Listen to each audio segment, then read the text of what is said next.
woke up looking for the broccoli. Broccoli. Keep a horn tucked under my seat. Mr. Pop out, pop off at my feet.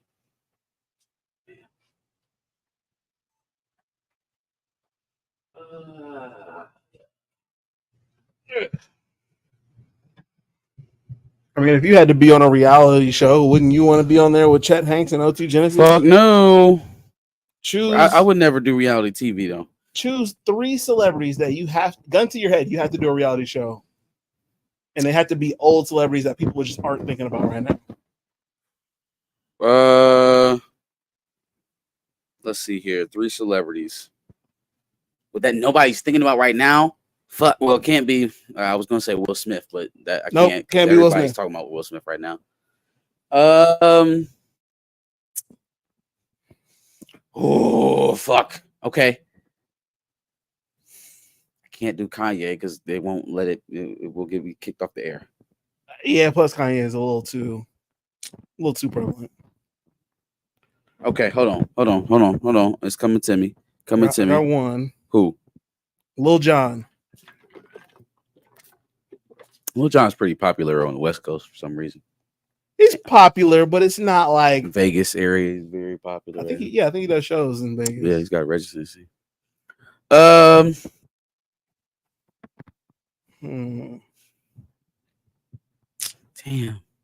Lil Jon.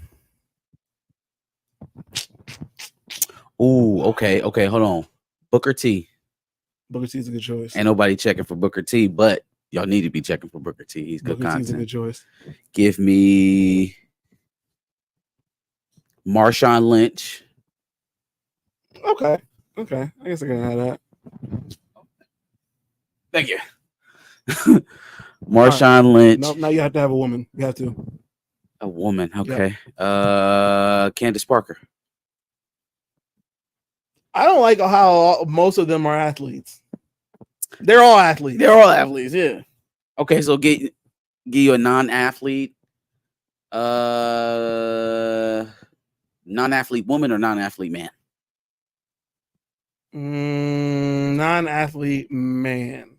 You still got musicians, actors, comedians. Nobody's checking for right now. Give me Lil Jon. Mm-hmm. I was going to go with something, but I don't know how that. I haven't seen that person in forever. I was going to say Miss Parker from Friday. That's random. That's random. Because I was thinking about somebody else from Friday After Next, but I'm like,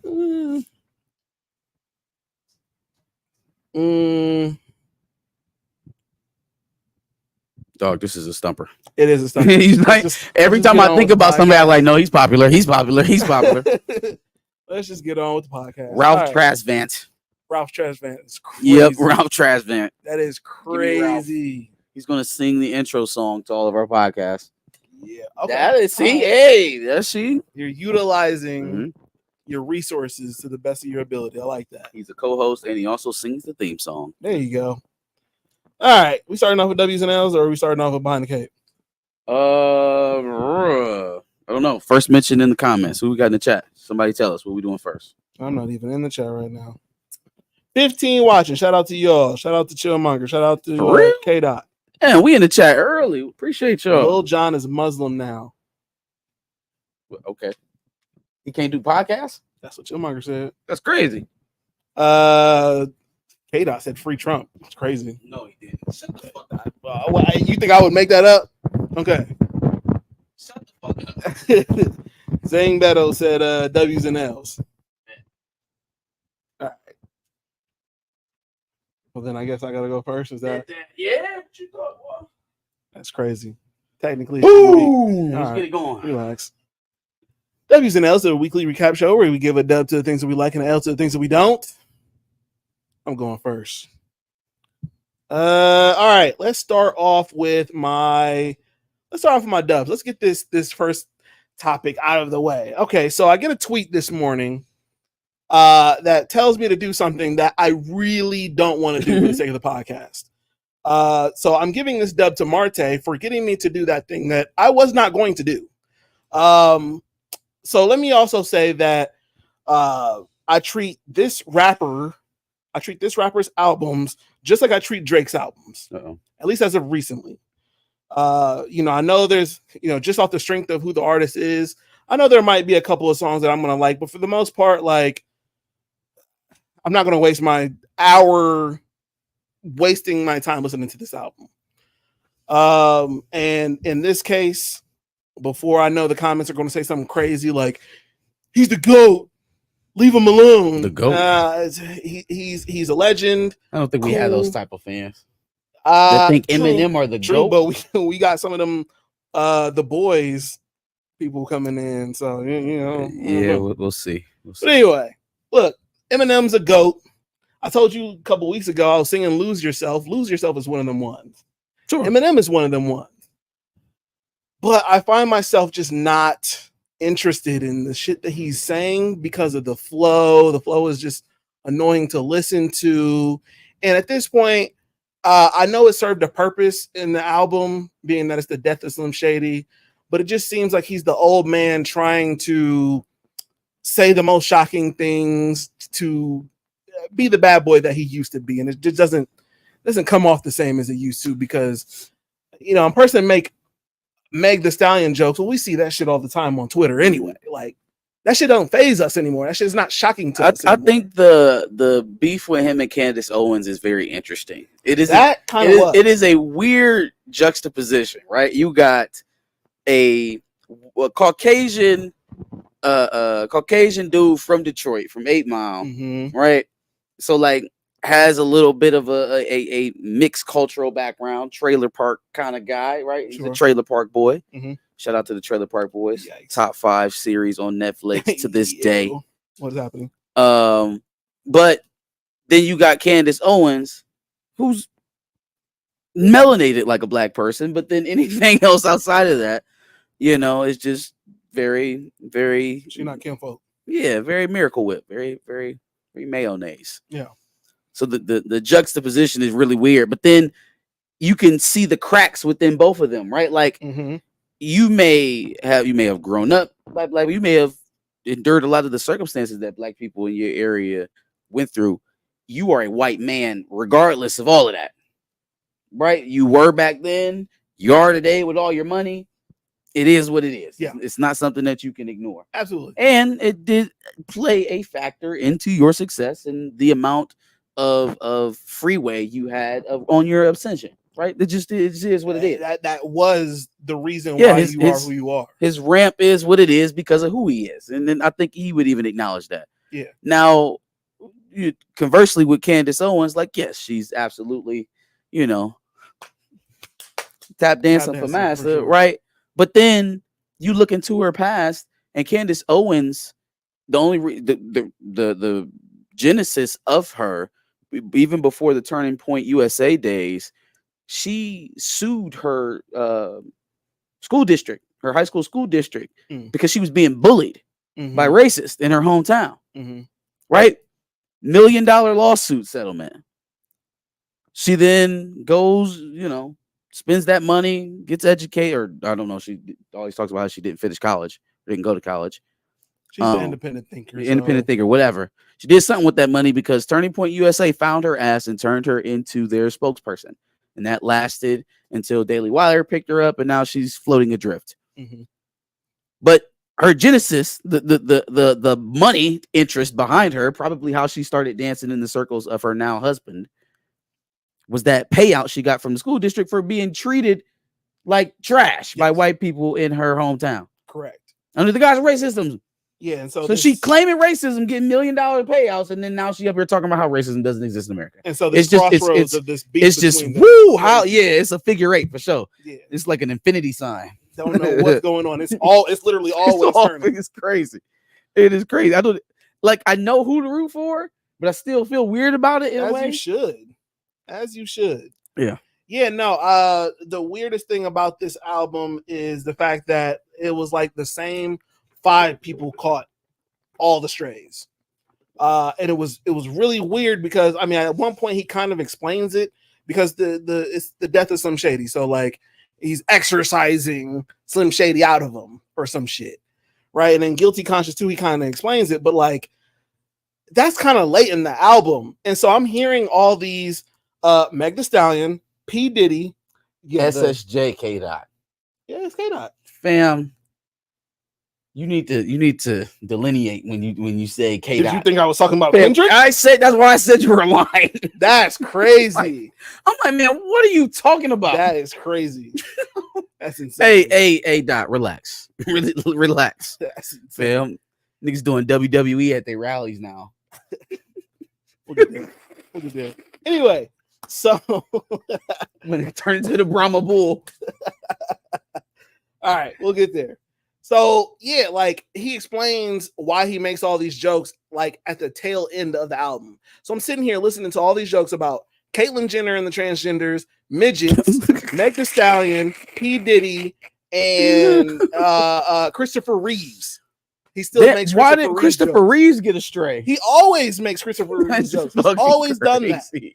And so it's just this weird, like, all right, I'm trying to get through this album, but he keeps making these same jokes. Like it's okay, but like I'm done with this. I was so bored throughout the album because it was just like you're trying your hardest to make this a little bit more offensive, very hard, and it just don't hit like it used to in 1999. It don't. Like when you was making fun of Christina Aguilera and Britney Spears and NSYNC and all them, it was like, I think maybe he needs another legitimate beef. Like MGK just didn't feed us the way that I felt like we needed to be. Plus, he got him out of here too quickly. Like he was here and gone, you know. He also exercised that too. So like that's no longer a part of him. Okay, I hope so. Like he literally went through all the beefs. Ja Rule and Benzino and yeah, we don't need old beef. Mariah Carey. We need new beef. Go take out Jack Harlow. Now that arc I'm interested in for Eminem. Like he has to take out all the up and coming Great White Hopes. Slaughter them all, and then anybody who can make it past Eminem is the new apex predator in white America. Yeah, well, yeah. That's an arc I'm interested in for Eminem. That's fair. So it won't be Jack Harlow. Like I'm talking Afro Samurai type of story arc for him. Just Jack go Harlow's walk not around and try to get the baddest mofo in every town you go to. Who's the baddest white boy here? Right? And you just got to slam. Okay. Yeah. You know what I'm saying? Head out to LA, get Chet Hanks, get it started first. You know what I'm saying? Then we move on to where's Jack Harlow from? Lexington. Exactly. We're gonna head out to Kentucky. You know what I'm saying? Is this a show idea or an event? Where your boy Tommy Doman from? Where he from? Represent, baby. Eminem coming for you. He don't rap. Yeah, no, it don't matter. Oh, so just we taking out all Great White Hopes. To be... He's gonna take his ladder all the way to Taylor Swift, and he's gonna cut the head off the snake. But she's not really of our culture. But it doesn't have to. We said Great White Hopes. Okay. Right. So we're making a show called Great White Hope. Eminem is the apex predator of the Great White Hope trope. Yes. Right. Yes. I want to see Eminem take out all other parodies of the Great White Hope trope. And this is a show like the And One show on ESPN. We can put it together. It could be like, you know how they had like the little fight promo setups and stuff. They tell the stories in background. Eminem stalked his prey. He drove into Kentucky in the dead of night. Shot at Jack Harlow's high school. Brought up the first girlfriend that ever dumped him. That's starting to sound like Shark shit I'm on. Now, but that is a very interesting premise, and I hope somebody picks that up. Netflix. So yeah, no, that sounds dope. I'm down for it. Yeah, no, the Eminem album wasn't for me, and I everything I expected, and I'm not going back to it. So appreciate that, Latrell Bradshaw. Are you gonna address the weird comment? Let me see them dogs. My feet? I think so. What's wrong with you? I think so, bro. We ain't doing that in here. Doing that in here. Yeah, Will T said he had fun with the M album. I mean, for nostalgia purposes, I get it, but it just wasn't. It wasn't the Eminem show. It wasn't Marshall Mathers LP. So did LL drop? I've been seeing him a lot lately. He's been rapping a lot lately. I have too. Or if he hasn't dropped, he's about to drop. Yes, Marcus, the toes. No, absolutely not. Heathen. Yikes. All right. Anyway, moving on from Eminem. And Marte's not even here. So like that's crazy. That's crazy. I want to give a dub to Desi Banks. A dub? Speaking of great music that's come out this week, Fam, are you serious? Desi Banks came out with a diss track against Drewski. You didn't hear that, John? Listen, man, he got at Drewski. I want better for Desi Banks. I want him to have a lane that is outside of wearing black Air Force Ones. Okay, and shiesties. That's fair. I want better for my man. First he had of all, some bars for Drewski though. No, it was shitty. The song was terrible. Oh nah, he had some bars for Drewski. He's not. Look, if we're dealing with it as it's supposed to be like a parody of a rap beef or some shit like that, then I guess. If you're seriously sitting up here telling me that shit was heat to you, like you about to play that riding around, you playing the Desi Banks diss, okay, you got to get the fuck on. You got to get on. Of course. Okay. All right, I was about to say. I don't even think it's long enough to bump to. It was like literally 45 seconds. I just want him to do something else. Is all. You know, like I understand the play. I'm not even mad that he shot at Drewski. I don't care about that. I'm just saying, like, in terms of the type of content that he provides, I want more for him because it is so stale. It's stale. We talked about the first thing he came out with after that list, which was the Future and Metro. And it was just dry as shit. It was dry because when we're not wearing white or black Air Force Ones, we literally can't make people laugh anymore. When did that happen? See, when he was rocking with back when him and B Simone was kicking it, and he was, he had Pretty V. It was a lot more like nuance in the content. That's not bad. I mean, that's not bad. Even when he was still messing with, what's the other girl's name that played his baby mother? Candace, right? When he had that going, like there was nuance in the conversations. It was family life. It was parenthood. It was working jobs. More than literally just black Air Force Ones, white Air Force Ones, shiesty mask or chains and grills and sunglasses. And I understand all of that. But Drewski still got 3 to 5 business days to respond. Nobody cares. I care. This is gonna have the same type of reaction that Bia got when she shot at Cardi last month. That is also 2 months ago. Real rap. No, fam. I understand that we're not dealing with real rap.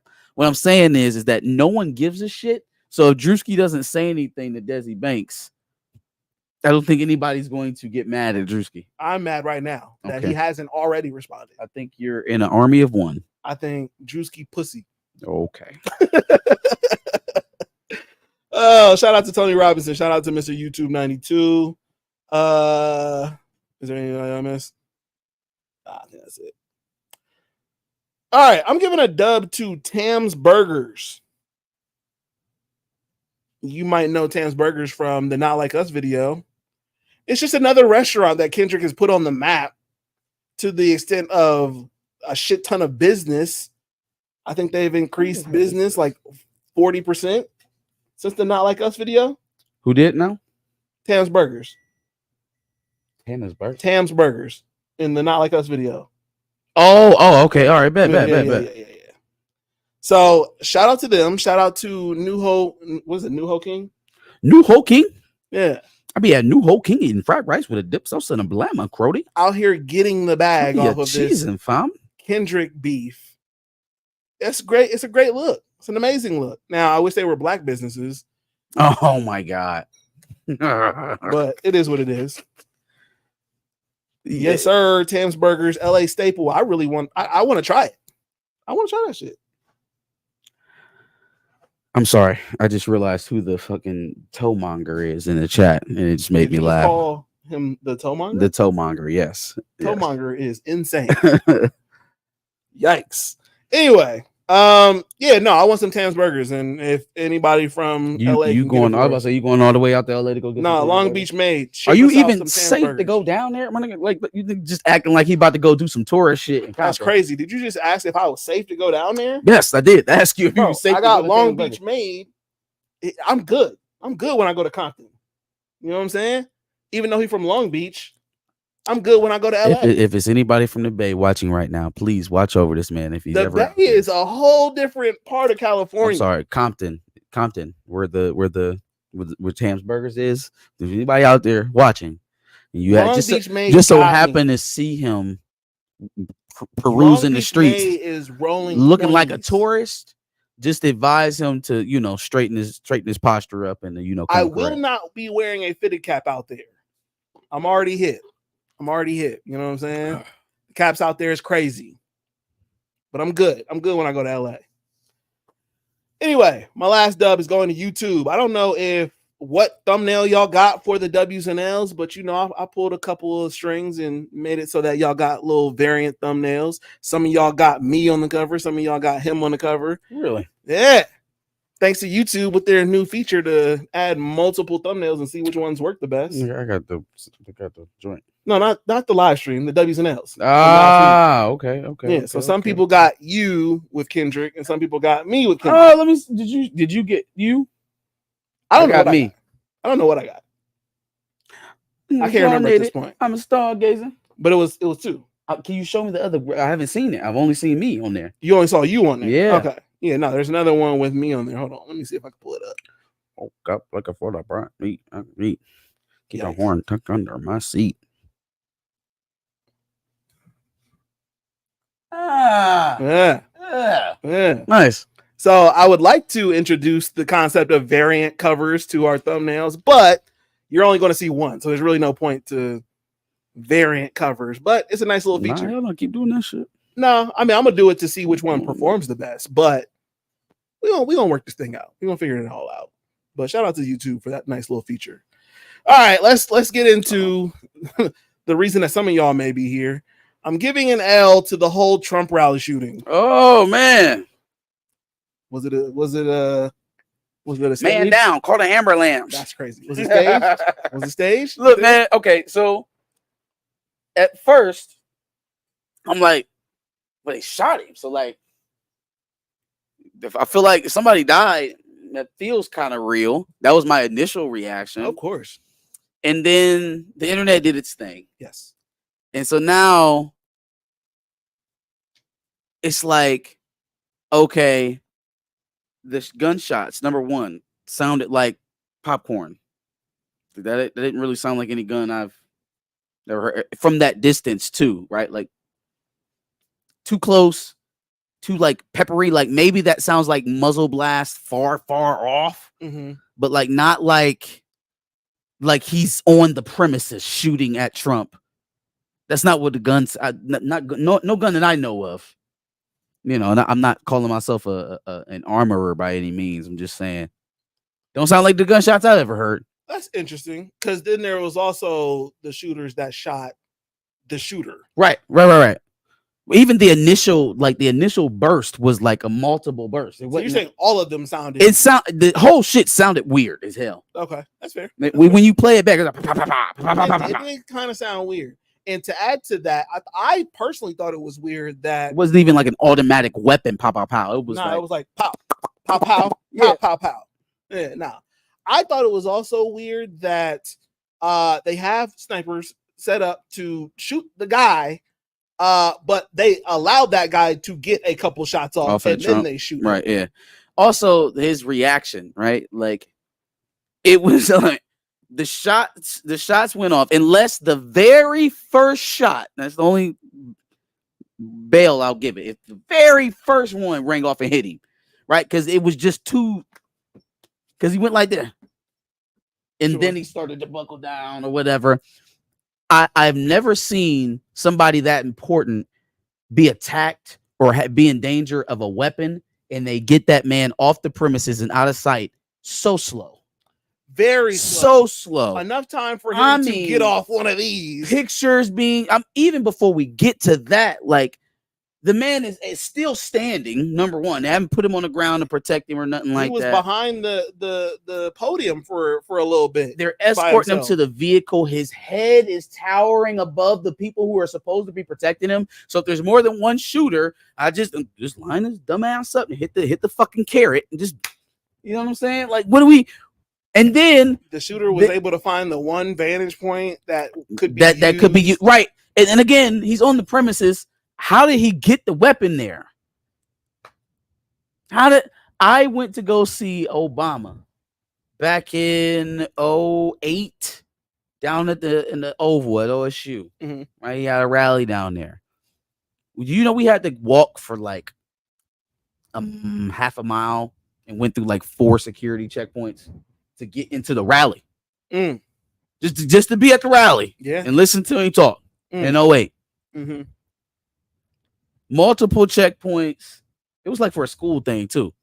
Multiple checkpoints, and we had to walk like half a mile through that thing because, of course, there was nowhere to park. Yeah. And then once you start walking through that trail of the security joints, it ended up being about half a mile. So, like, the idea that this man snuck a rifle in there to kill Trump, like, God, he has Secret Service detail, y'all. Like, and what are we talking reportedly, about? one witness saw him bear crawling on the roof, and yet no Secret Service person saw him. There were photographers that were moved away from the side of the podium where they were shooting Trump directly toward the front. I'm assuming those were some of the photographers that got the fist pump. And then lastly, if you slow down the video of him getting shot, as he's going up to, do one of these to his ear, right? There's some yellow shit in his hand. It's yellow.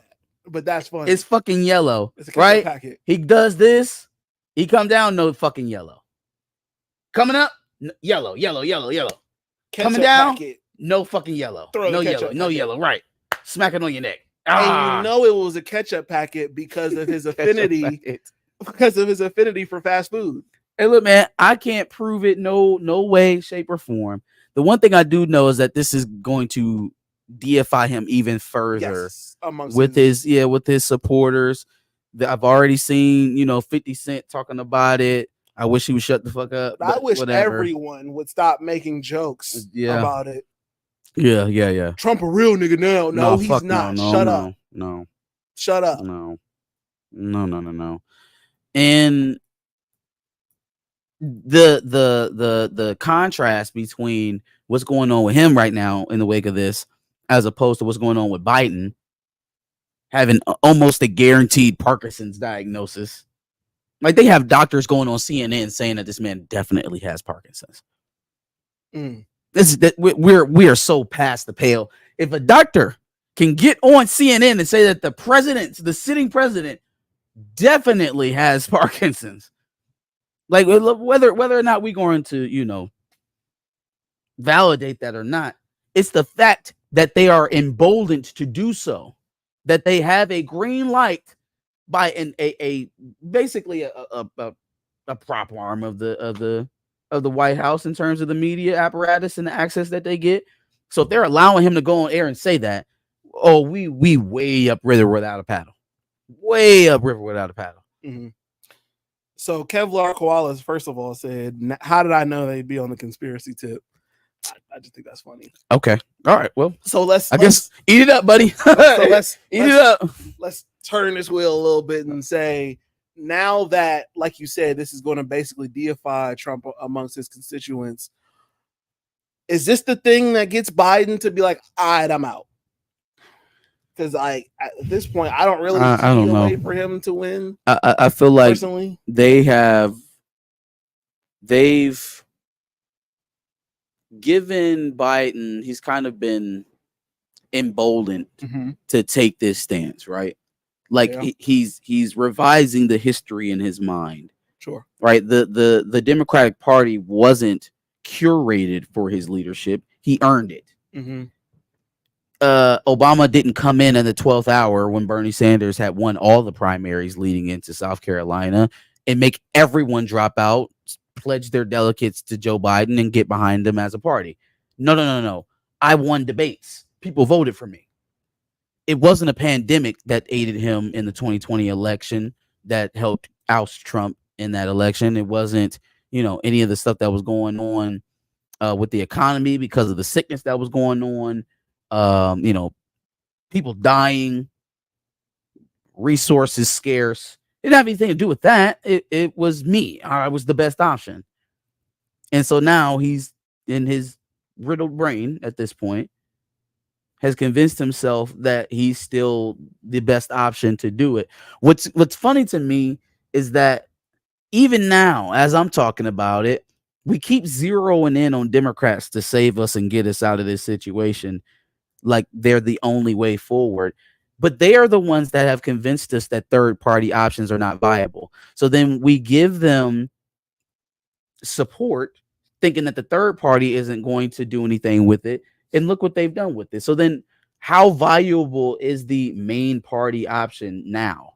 How many times do we have to see it fail before we just maybe stop looking for the big two main parties at all? Like, if you had a car brand in your neighborhood that was continuously on the side of the road, would you keep buying it, or would you go for a new company that gave you some more reliable cars that you could drive? Yeah, You got a restaurant in your town that was always getting people sick, right? Would you just keep eating there because they said that's the only place you got to eat, or would you find somewhere else to go? And I'm not telling you to go red. I'm not one of them niggas. You vote how you vote, right? I think they're all bought anyways. There's no true political ideology within our political apparatuses. It's all moneyed interest.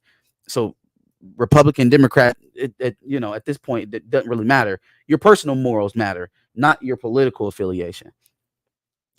But it has to, if that's the case, we can't be so beholden to these fucking colors, because that's how they get the support that they do. That's how they get the attention that they do. This shouldn't even be a thing. It really shouldn't even be a thing. Who gives a shit? It shouldn't. Who gives a shit? I will say this. It's become so tough because the Democrats have essentially aided to this losing strategy, because they have built resentment amongst their constituents, because constantly we're given this, you got to vote for the guy we want you to vote for, because otherwise you're going to get Trump and 4 years of that shit. And it's like, don't back me into a corner. Give me a viable option. Every year, every election cycle. Oh man, well, you don't want big bad. You don't want big bad. And it's not, that shit didn't happen with Trump. It happened with Mitt Romney. It happened with John McCain. It happened with George W. Bush. Right? It has happened with every presidential election since I've been born. That's true. But at least since I've been born, it's always been, hey, if that big bad white boogeyman get in there, then shit gonna be really hard for y'all. And then you go out and you vote for their big bad white boogeyman, and nothing changes. And then they come back in 4 years and be like, hey, look, the big bad boogeyman coming back again. Y'all got to get up. You got to do something. Hey, we got a black guy this time. We got a black guy. And then we all really got excited for that. And then, didn't shit really change? Well, stay a few things. I think we did have a more stable international kind of standing than what we have now. But I mean, he was a mass murderer as well. He killed thousands of innocent people with those drone strikes that he had going over there. He deported more people than anybody in any modern president. So if the things that you see from Biden and Trump make you sick, then it should, you should look at Obama the same way. There has been no difference. There is no variation. There is all moneyed interest controlling what we have as options as American people, and then they convince us that it's democracy. And while I do agree with the third party potential, I don't know if it's there enough to block out something like Trump, who's got Project 45 behind him and all that shit. So I don't know how I fall on that, but I don't know. Crazy shit. We're all fucked. You don't give a fuck about his little Parkinson's? Okay. About his little Parkinson's. Fam, okay. Yeah, it's a great thing for the guy on the football to have Parkinson's. To have a degenerative brain disease. What, man? No, it's little Parkinson's. Woo. Alrighty. No, we're off, according to Kevin. Yeah, let's move on, brother. Let's move on. All right. I'm giving an L to people who made their opinions about the Michael Ealy and Megan Good situation a little too early. Niggas are losers. Niggas are such a losers. Little too early. Such losers. Let's go out here and make these broad proclamations. Let's make these videos mocking the man and not even see the entire video. It's like people are so dumb. People are so dumb. So like, what if I told you in a world where Michael Ealy was actually leaning away from Jonathan Majors because he was the first person he hugged in the group? and that's why Jonathan Majors was kind of done with that situation. letting him talk to Yeah. everybody else. Like I am done with people. That's crazy. Done with people. People were saying the craziest shit, talking about how he's looking at her like he looked at homegirl in the van or in the truck. Like, we don't need that shit. It's unnecessary. At some point, it does become dick riding because it's like there's nothing to really go after over him. So now we've just reverted back to let's just make fun of everything he does. Which People is literally hated on their weird. relationship from jump. Yeah. Meanwhile, everything they tell you about the relationship is Love, seems to be chills. working. Yep. He's getting back to work. I really don't understand what the beef is, to be honest with you. But you know, they don't like him. There's a lot of that around going though. Like people didn't like Haley Bailey and DDG. They tried to drag that through the mud. People at first with ASAP and Rihanna when he first got her pregnant. Like people try to drag. It's kind of working a little bit more now, but the DDG thing, the latest thing with him getting his child's hair cut, like they all were really upset about that. About him getting his hair, about getting his hair lined. That's up. his child. He can do what the fuck he wants to do with his child. But that became a thing. Okay, yeah. Well, I don't think you have to necessarily bow to crazy people online. I'm just saying, in general, there does seem to be a natural anti-relationship tenor because that's where most of the tilt is algorithmically, right? On these apps, it's not geared towards people mingling or cohabitating with other people. It's them over there. They doing this and they saying this. They don't like you because of this. You need to find you one to act exactly like this or leave him. And the same thing is happening to the men. Right. And it's not encouraging any type of communal space. Yeah. And so it makes sense that people see happy couples and naturally reject it because that's not their reality. That's not what they live. Mm-hmm. I'm gonna talk about it in my dubs a little bit. I had something relevant to that. Hey man, DDG's got my respect, man. Shout out to DDG. Shout out to Haley and Halo, who look like a beautiful family. But DDG has recently earned some of my respect. For what? An episode or a video idea that he had on his channel. Which was what? You've seen Shark Tank, I'm sure, or get the premises where people pitch their ideas to investors to invest into their business. DDG has a video on his channel called Trick Tank, where baddies go on there and they pitch themselves to get tricked on.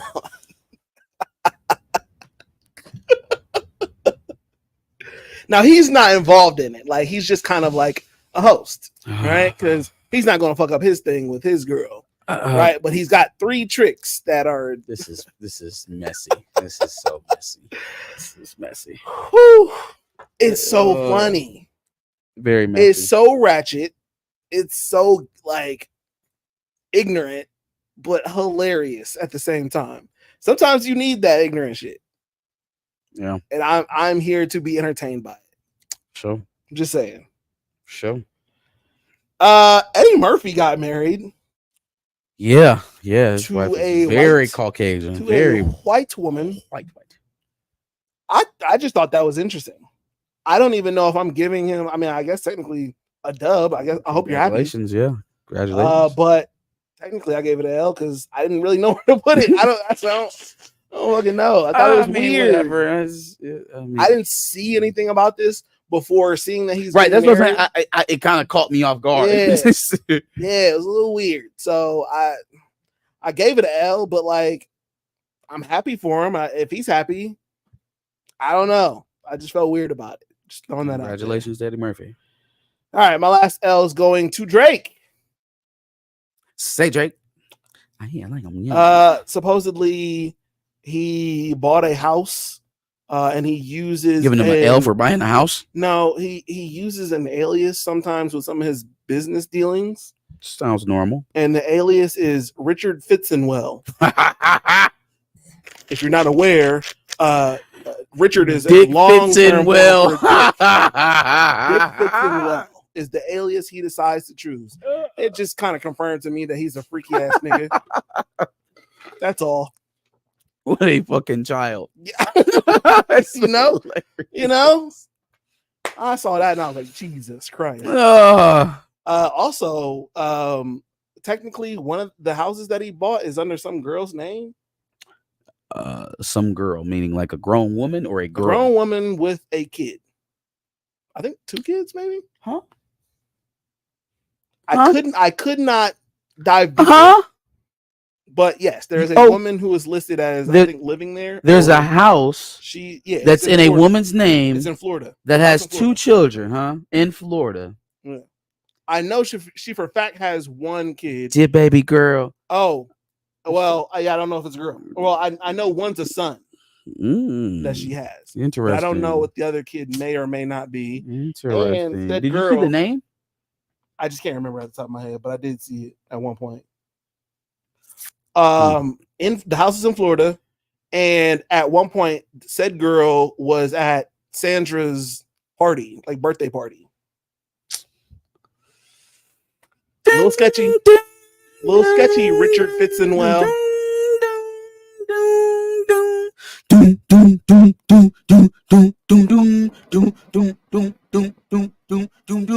Yeah, a little sketchy. Maybe Kendrick knows something that we don't know. That's my dubs and L's. What's going on, chat? Dear baby girl. All right, here we go. Let's start out with what you start out with, dubs or L's? I started with dubs. I will follow suit. So, sticking with some of our Drake news, Wayne had a show in Vegas this weekend. Yep. He had a show in Vegas, and as he was doing the motto, right before his verse started, he sang a little ditty. You guys might know it. Not Like Us. He did. Supposedly while holding an OVO chain. Is there a budding beef between Wayne and Drake? Or is there one between Wayne and Kendrick? I don't know. I thought it was weird. That's a weird way to interpret that, though. Why would he be singing "Not Like Us"? That's true. If Why would he was, you know. I don't know. And also, he's seemed very silent. He stayed out of this beef. We've heard a lot of people talk on Drake's. Well, no, we haven't heard a lot of people talk on Drake's behalf. But Wayne is one of those louder silences. There's a few people that like were either in the middle of this beef or were very prominent to Drake's ascension that have been very, very quiet. Mhm. Wayne is one. Nicki is one. SZA is one for sure. SZA is Because she's in the middle. Well, she's on the side for sure now. At least leaning on the She's side. no, she on the side now since the video. Not since the video, since the pop out. Concert. Yeah, since the pop out. But before it was just Yeah, that was radio silence. Sure. right. Who else? J. Cole. But he kind of already spoke. But he's I silent say too. Ross probably was in that mix, but he's already spoken. Sure. Birdman is spoken. We ain't really heard shit from Jay Prince. All of the people from Atlanta that he took from Oh my 21? God. 21. Well, 21 is a cheerleader. Yeah, he OVO gangster. He OVO gangster now. He turned in his Slaughter Gang chain. He OVO. Yikes. Who else? The fucking Migos, 2 Chainz. Anybody got called out in the colonizer bars? It's just like people been very quiet. So now, all of a sudden, with Wayne coming out, now you playing Not Like Us at your concerts. You've been silent this whole time. It doesn't feel like that's very supportive. No, I could be wrong, but that doesn't feel very supportive to me. I guess holding the OVO chain was just weird to me as well. Maybe he was saying Not Like Us. I don't know, man. Could be. No, it could be. Yeah, Hey, listen, point. man. You fucked a Wayne girl while he was in jail. That's conniving. That is You definitely know what I'm saying?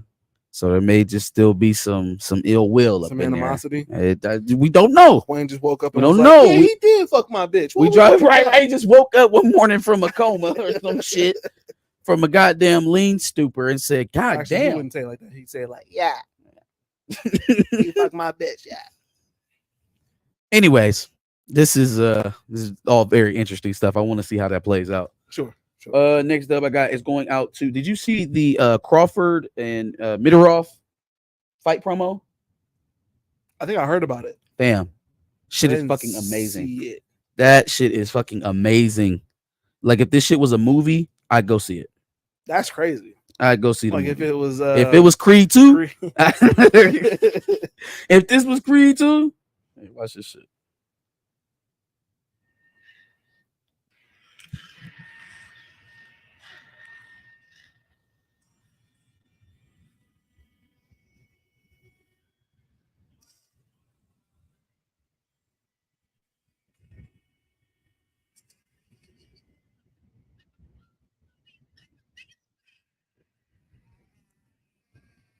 We're going back to 1995, Omaha, Nebraska.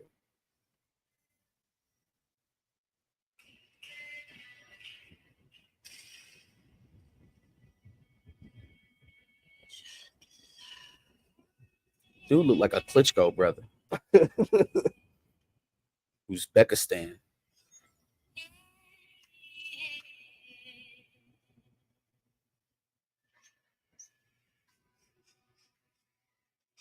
Had my dude standing on rocks, throwing punches, shadow boxing. Yeah, that's what it's like in Uzbekistan. Yeah. Out here in I these would know. Uzbekistan streets, we beat rugs. Get strong. This shit is fire. This shit is hard. This is. Why are they putting so much production value into a boxing promo? I don't know, but I'm hyped. I'm fucking hyped. It's not even like a trailer. It's like a music video. Right? I feel like Hype With Williams shot excellent this shit. cinematography. Yeah. This is how you promote a fight. Yes. Not that bullshit that you know lesser boxers now suspended from the WBC would be on, but like this. Yeah, we're not gonna play the whole thing. We'll clip it into the pod on the That is rewatch. insane. But this shit is hard. This shit is That hard. is. It's just fire. That looked better than a couple of other trailers that we watched. But Look better. Yeah, I'm about to say looks better than some other trailers we're gonna talk about later. My last dub that I got is going out to Arch Manning. If you remember, he tried to hold out.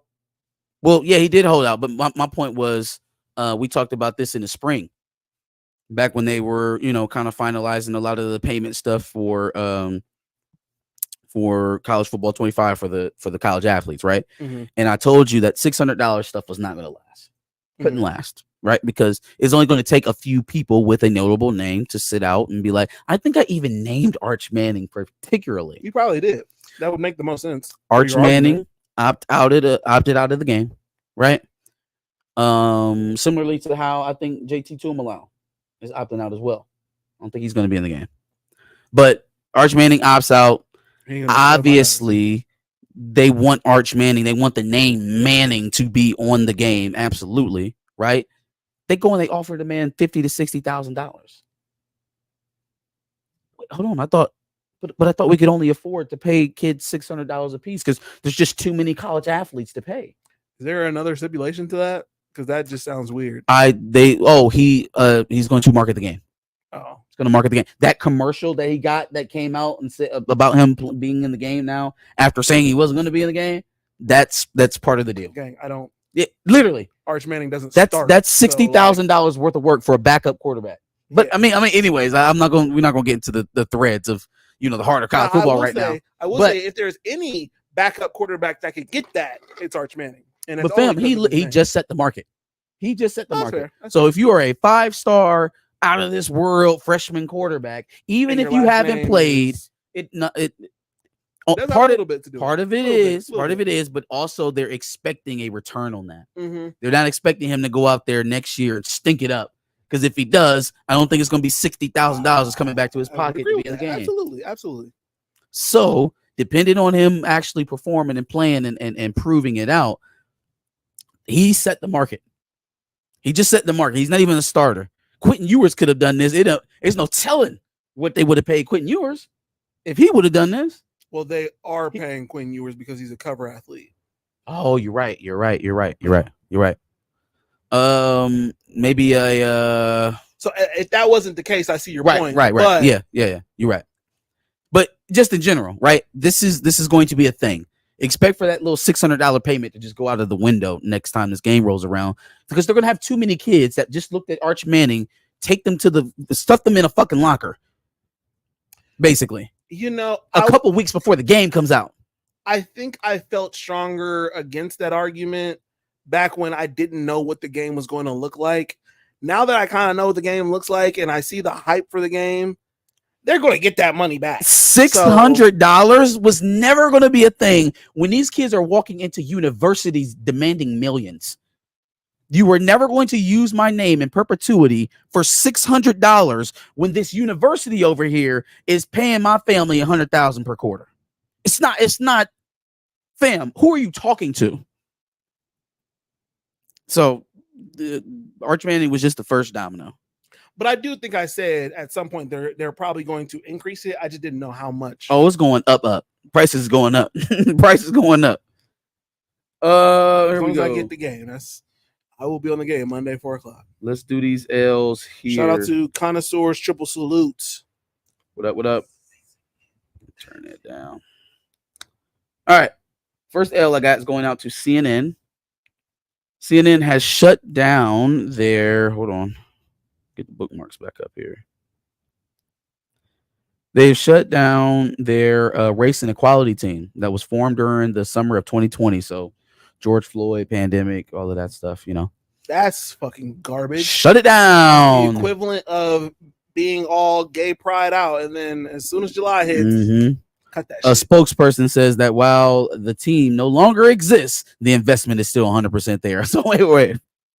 The team doesn't exist. That means you fired them? Yeah, that's what it sounds like. So even though the motherfuckers that we hired to do this job are no longer here, the investment is 100% there. How does that even? What? I also feel really weird about it because I feel like there's a lot of people who are investing into this whole DEI thing, and you're taking away from it. That's a little weird. So you're. I thought the investment would have been the salaries that you were paying those people to do that job. Kick them off the bottom line. What are you talking about? Holy shit. But even in disbanding your race and equality or your diversity and inclusion program, right? Because there are a lot of companies that are doing that. A lot of school systems and stuff like that are doing that. That in itself is performative. It plays into the very idea that you say that diversity inclusion pushes. Oh, let me do it for the sake of doing it. Let me do it for the sake of I am this. So because you are anti that word that y'all love to throw around, you don't know what it means. Because you're anti that, you're anti-diversity, you're anti-equality. You have morphed the meanings of that word to fit what you don't like. And now you're raging against it. And this is not just individuals. These are not just trolls online. These are officials. Yeah. These are CEOs, executives. Of major companies making these type of decisions. Major media companies in this example. It's insane. I've never seen industries work well. No, let me not say that, dude. It's not even a ligature. I was getting ready to say I've never seen industries work so hard to try to be anti-black, but that was one hell of a statement to make. Yeah. Anyways, boo you, CNN. My next L I got is going out to. Yep, you good. Changing the battery on the cameras, folks. My bad. Damn, this was about to go out.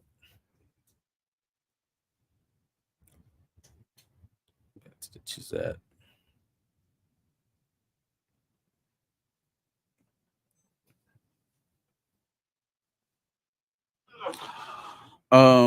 Next L I got is going out to Daphne Joy. Oh, that's 50 cents. Yeah. Miss Joy has been ordered to remove her social media posts describing Mr. Jackson as a rapist. After he won his defamation lawsuit over her. And I think that sometimes when these stories happen, if you're even able to have the opportunity to have justice done in your case, in the case that you've been defamed, the remedy is never as loud. Never as loud. So for sure, I think that deserves to be posted as well, because or be promoted, as well as loud as the attacks were when the allegations were levied. Now, unfortunately, he's been. No, That's yeah, some no, other no, shit no. outside That's of why that. it wasn't a dub for 50, and it was just an L for Daphne. Fair enough. Fair enough. Oh man, oh my God, are you ready to hear an absolutely horrendous quote, like a terrible quote, No. like the worst type of quote you can have right now at this time of college football? So, yep, college football nerds are going to take a trip down college football. So buckle your seatbelts, folks. The Georgia Bulldogs, Yes. right? They're having a terrible time with racing. Yep. Right. Everybody got a Hellcat, and we just drive them all over Athens because there's apparently nothing else to do. I saw a video with a kid Mhm. who was behind the wheel doing donuts, and they were like, "This is going to be the new Georgia recruit." Yeah, no, literally. And again, even on a serious note, somebody died last winter. Two people died. A GA and a player died racing. Yeah. Dumb shit. Aaron Carter? Was it Aaron Carter? Defensive tackle from Georgia last year? Jordan Carter? Jordan Carter. No. You think about big dude. I'm talking about the 88. I can't remember. I can't remember his name. Something Carter. He did go to Philadelphia though. Jalen Carter. Jalen Carter, right? Doing the same shit. Caught fleeing the scene from racing. Right? Like it's bad. So when the biggest program one of the biggest programs in college football right now is having such a hard time keeping their kids from getting traffic violations, and then you're a coach of a far lesser program, and your star running back gets a DUI over the weekend, right before Big 12 media days. Do you think it's a good idea to bring him? No, absolutely not. But you know what? Some coaches may disagree. Some coaches may disagree. Do you think it's a bad idea to tell what his punishment is going to be at that media day? No. But again, some coaches may disagree. Transparency. Who knows? That's a stupid idea. Do you think it's a good idea to bring him, tell what his punishment is, and then announce that punishment is going to be nothing? Immediate scrutiny, immediate backlash. They are going to immediately question you right then and there. And then when you don't say shit about it, it's going to look even worse. Oh, no. It's so much worse than even what you're thinking, brother. It's so much worse. I give you Mike Gundy, folks.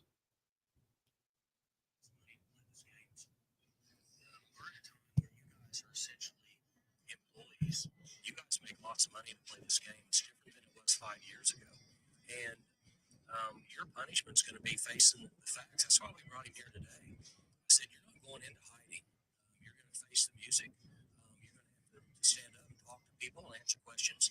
And hopefully, more than football, you can learn from the situation you've been in. Because if not, we have a real issue. How was he going to learn?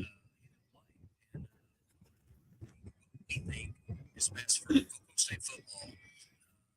It's best for Ollie to play. If there's any punishments, make him carry the ball 50 times in the first game. That's Son not of a bitch. thing. Son of a bitch. That's not Son of a a bitch. thing. So Oklahoma State running back Ollie Gordon last weekend got arrested on DUI charges. His coach, Mike Gundy, goes out on Big 12 media days and tells them he's going to play. Like after saying all that shit about learning from his mistakes and owning up and answering questions to people, he goes, oh, but he going to play. And if there's any punishment, he just going to carry the ball 50 times in the first game. If there's any punishment, First we're of gonna all, pad his stats. First of all, the look of that, the perception of that. Like, yeah, we're going to put that nigga in the field and make him run. I didn't even see that. I didn't even see that. Like, oh my God. Oh, that's crazy. No, we're not going to try and make this man see the error of his ways and sit him out like any other college football player on any other Power 5 program would happen. Any decent one, at least. No. We're going to put that ninja to work. That is crazy. I did not even see that. What a absolutely horrendous quote. Terrible quote. This is a leader of young men. Mike Gundy, folks. Holy shit. That is insane. Man. Good time. No. All right, I got one more L. I'm giving it out to KD, Kevin Durant.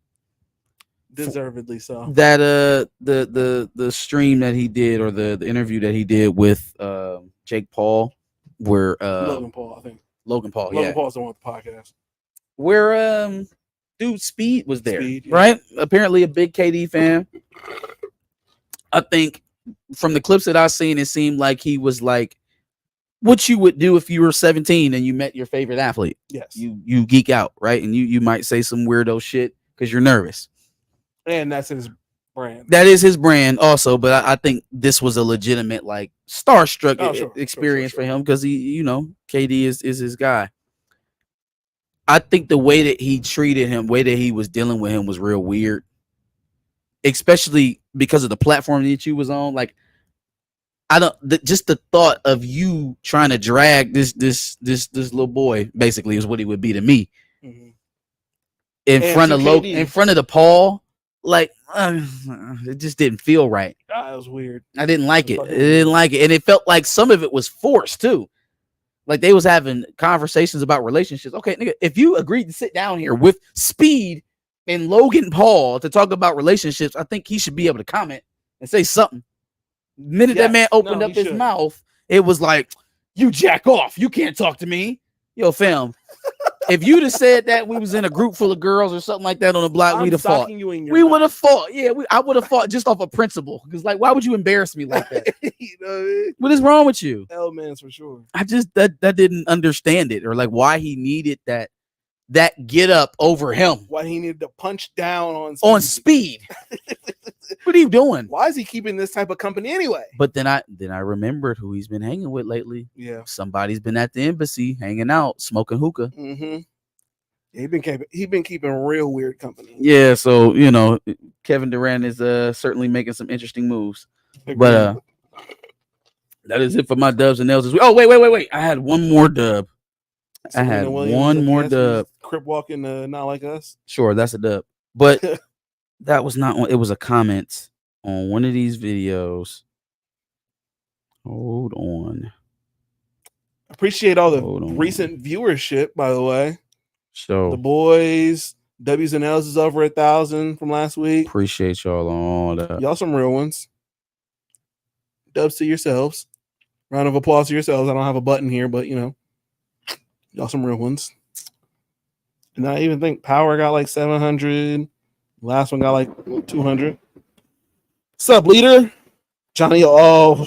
What up, J.O.? Bronny just missed another 3-pointer. Yeah, he has not been doing well at all. He has been doing. Hey, it's. I mean, look, bro. Somebody did this to him. It wasn't anybody that's in the. You see what Gilbert said about him? What's that? You see what Gilbert Arenas said about him? I don't even know if I want to know. It's not that bad. Somebody asked him what they expect of Bronny, or what they expect to see out of Bronny, and Gilbert just got up and went. So he better be clapping for whoever's on who's ever on the court. Yeah, I mean, first of all, let me give out this last dub. If you were the I can't even find it now. I should have wrote it down. Yeah. If you were the commenter who told us that we were we say like in our video reviews more than white girls. I thought it was literally that's what it was. We said literally more than white girls. That shit was absolutely hilarious. Dub to you. I said I'd give you a dub, and I did. Now back to Bronny James and this failure to launch of an NBA career. It's going to get worse. It's going to get a lot worse. It's going to get a lot worse. I think this season will be the first time where G League highlights are going to be going viral because Bronny is going to be getting cooked. This is the first year that we're going to be having G League highlights going viral because people are going to want to see Bronny play even after he does his little, you know, let's take photos tour in the first couple of weeks of the season. Yeah. People are still going to want to track him and see how he's doing more than any other player in the G League for good and bad reasons.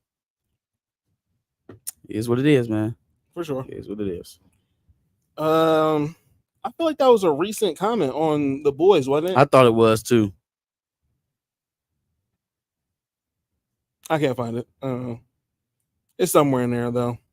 Shout out to that person, I guess. Nope. Anyway, behind the cape. Yes, sir. All right, let me go.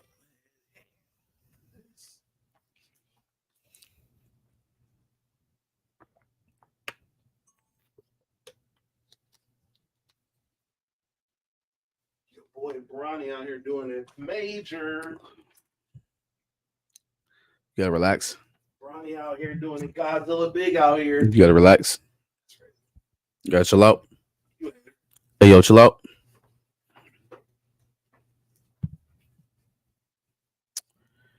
Relax. You a hater. You a Bronny hater. Ronnie gets talked about more than the number one draft pick, whoever that was. Literally don't remember. Can't even tell you. Can't even tell you. Whenever you're ready, J.O. Whenever you're ready. Love to talk some off-season talk about the boys, about We the need champs. to jump on it live soon and talk Michigan. Talk I'm about gonna the jump on it champs. live soon and talk Ohio State. That's crazy, yo. We move on 24/7. We inside the top 10. Recruiting rankings, blue chips. Raw. Congratulations. The disrespect is always That's not even louder than business. the, no. I could have said I said the disrespect is always louder than the congratulations. I could have been like, man, We got a whole take from you on Dubs and Nails when it was bad, and now that it's top 10, it's congratulations. Listen, you see the contrast. See, When you're doing well, recruiting rankings are just I would have meh. been louder. But when you're not doing well, it's the most important thing in the world. I knew Johnny was going to say something. I've been roasting OSU the last couple weeks. Why? Why not? What? Easy targets. Are they? Yeah. We've got the talent and the easy schedule to put us on top. Fam, prospects mean nothing. You know how many times Michigan lined it up, looked at their roster in the offseason, said, oh, this is our year. This is when we're going to do it. And then we go right through that season, get our teeth kicked in Ohio State, and then lose the bowl game. And y'all are in the middle of one of those slumps. Y'all don't want to realize. You don't want to dignify it with the response that it needs. No, so you're not going to get out of it. Definitely. You're in the middle of it. I can't definitively say that for sure yet. Okay. Because why? How can I when you got a new... You've lost to Michigan 3 years in a row. Right. You've lost your last 2 bowl games, right? You haven't won the conference in some years. You look like the 20 teams Michigan teams right now within this stretch until it changes. You are the 20 team Michigan teams, very talented, highly rated recruiting classes. Close to a national championship. Okay. Though. Do you think y'all got close to a national championship last year? No, not last year, the year before. Okay. You were further back than the year before, right? Last year. You're getting, if we're tracking in 2021, y'all were within a game from going to the playoffs. Then hold on. Let's take it all the way back. 2020, y'all were in a national championship game. Yes. 2021, you were within a game of going to the playoffs. Yes. Right? Then you lost to us. Yes. Right? 2021, we really kicked y'all out of the playoffs. Y'all backdoored in because Kansas State and USC shit the bed in the last week of the season. Last second field goal. Hold on, wait. I'm just trying to tell you where you finished the season. Is all. Well, is where we're finishing the season now in 2022. Once again, vying. Oh yeah, 2022 was the backdoor, right? We kicked y'all out and then y'all backdoored in. Yes. 2023. Once again, we got to win to get in. We don't. Now we're not even backdooring into the playoffs. We're doing the fucking Peach Bowl with Missouri, and we lose it. Right. So like the sliding scale of Ohio State standard is happening. That's okay. I think. Do you see how crazy it is that our slump is still 2 playoff? We're in the middle of it. If you don't make the playoffs this year, then what? If for some reason y'all don't make the playoffs there, if we lose to you again, then we're still in the middle of the slump. Right. My only thing is I don't know if we're still in the slump because I don't know what team you guys are going to be this year. That's all. Okay. I don't know yet. Okay. Well, you're gonna find out Will very you early. will you be a playoff team or will you be a team that loses 3 games this year? I don't know. I don't know. Who are the 3 teams that are gonna be there? Texas, Oregon, Ohio State. Okay. So And then, I'm not even saying you're going to lose those. I'm just saying, and that's fine. I don't know what That's team you are yet. that's fine. I guess we will be able to clear this up very early in the season. I swear to God, that win in Ann Arbor in the Big House, week 2, big noon kickoff against Texas, better send a shot through the heart of No, this conference. it It won't. better. It better. It will because prove that you're no, you're hinging everything on whether or not Michigan's going to be an elite team or just an okay team on those 3 games. If Yes. Michigan comes out and beats Texas week 2, it should send a shockwave through the conference because nobody expects us to do it. You're saying a okay. potential 3-game loss. So if we come out week 2 with all this unproven stuff that y'all talking about, unproven quarterback, new offensive line, new coaches, right? If we come out week 2 and we smack Sark and them Longhorns and send them back down south to Texas, it should send a shockwave through the conference because the common knowledge right now is that, it's going to be Ohio State and Oregon, which fucking baffles me. I'm not saying It that right now. baffles me. I'm not saying that right now. Because it won't be Michigan, it'll be Penn State because of their easier schedule. No, I'm just kidding. No, I'm not even saying that you guys are going to lose to Texas. I'm just saying those are your 3 hardest games. Do you think Oregon is very better than rough- Texas? I know y'all think y'all better than Texas. Do you think Oregon is better than Texas?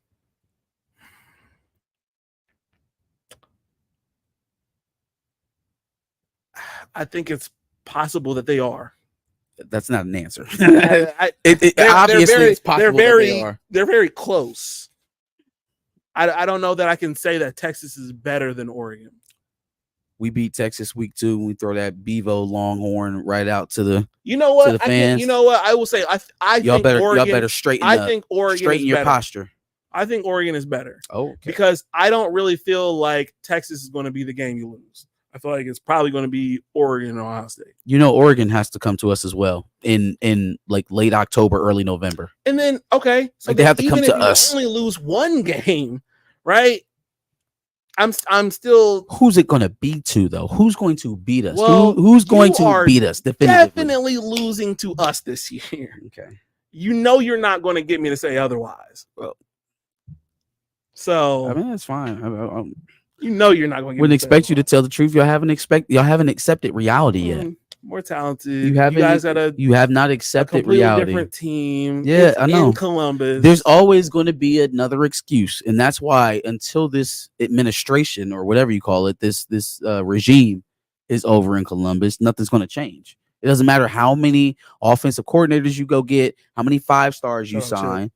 It really doesn't matter until the attitude in Columbus changes from, oh, we're better, so eventually it'll get back on track. Y'all will continue to slide. I just want to. It's going to be interesting to me to see how far y'all let it go before you realize we've been too arrogant. No. You don't think we've felt No, this 3-year slump? no. I think you've been embarrassed, but you haven't come to the realization that y'all need to come to.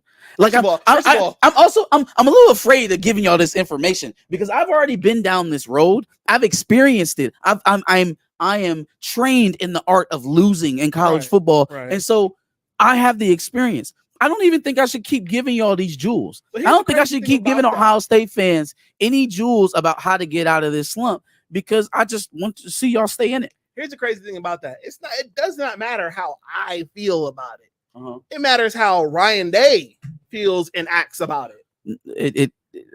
Well, sure, but I think his attitude towards it reflects the attitude of the majority of the fan base, which is we are Ohio State. We are the Ohio State. We get all of these players. We have all this money. We have all these resources. We're great. Our history is this. And so because of all of that, we are owed wins. We are owed playoff spots. We are owed, all of this deference in the games. All of our players should be higher rated. We should be higher rated as a team. But ultimately, It's like it's a lot of arrogance coming out of ultimately North how High Street down there. the fans feel is moot because they can't do anything about what Ohio State ends up doing. Ryan Day does. Ryan Day can do something about how they're moving. So it's a little different. All right. Well, I'll see. Let's get on with behind the cape before we lose the rest of the audience here. Yeah, we're doing all right. They hung around. They stuck in. Appreciate that. We go on tangents. Why does it keep doing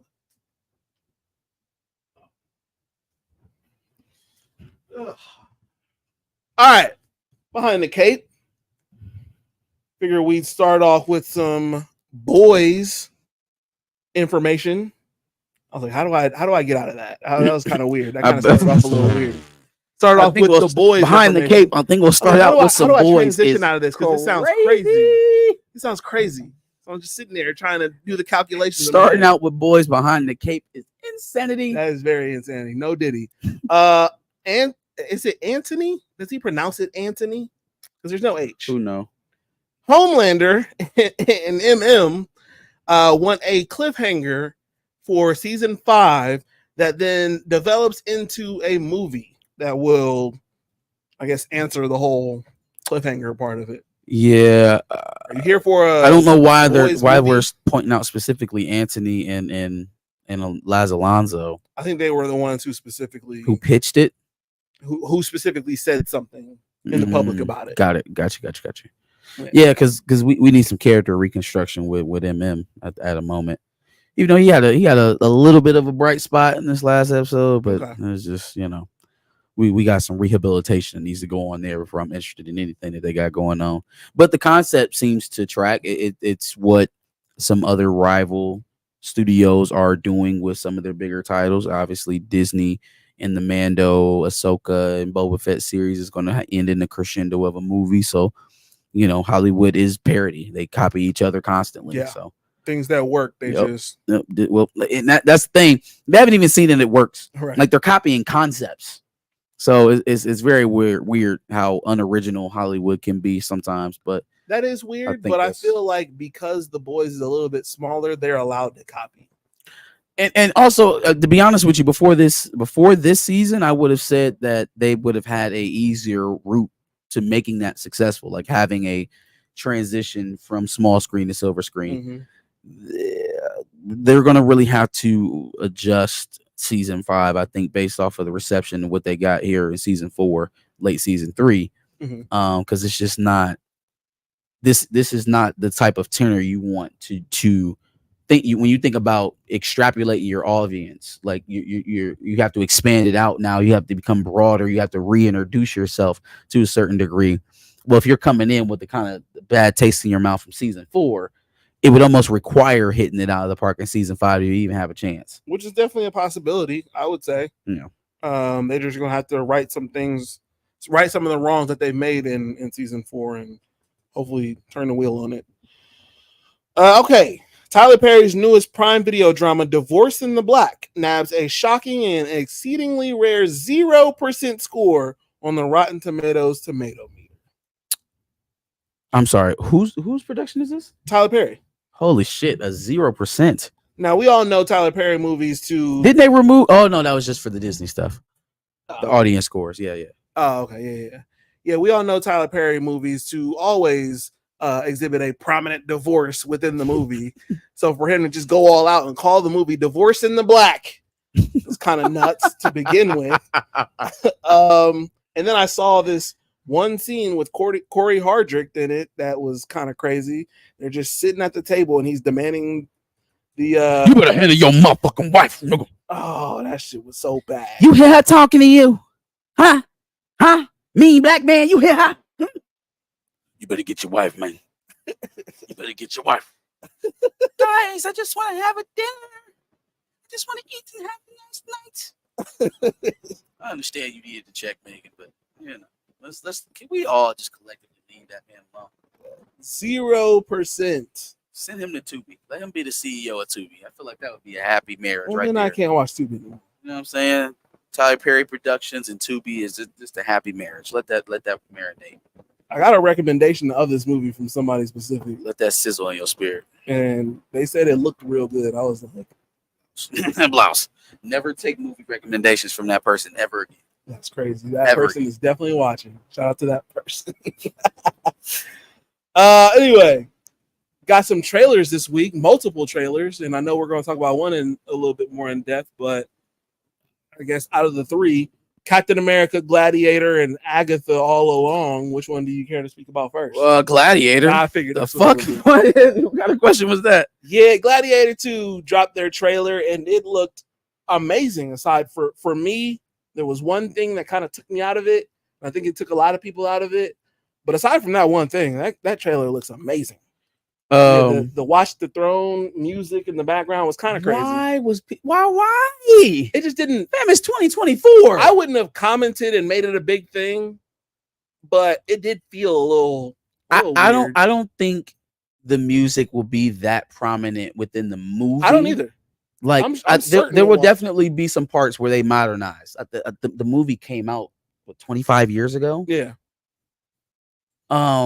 It's just marketing, man. Like I get it. Can we leave some opening in here for it? Like, first of all, we're in the Coliseum and everybody's speaking British English. So that's crazy. So now we mad at Denzel's heavy Harlem accent. We mad at Jay-Z and Watch the Throne. Nobody's mad that nobody's speaking Italian. Yeah, that's kind of crazy. Nobody's pissed. It's like we just picking and choosing arbitrary shit when we're trying to talk about authenticity. But for me, being that I know the song so well, for it to just end up in a Gladiator, I just wasn't expecting it. But also, if you're listening to the lyrics match up. The lyrics fit exactly with the saying. The lyrics fit for sure with the movie. I don't know. Anyways, outside of the hate, because even they rage hated the trailer online on YouTube. Yeah, I didn't hate it. It took me out a little bit. By the way, go ahead and bookmark this. This will be the first time that they will buck that trend.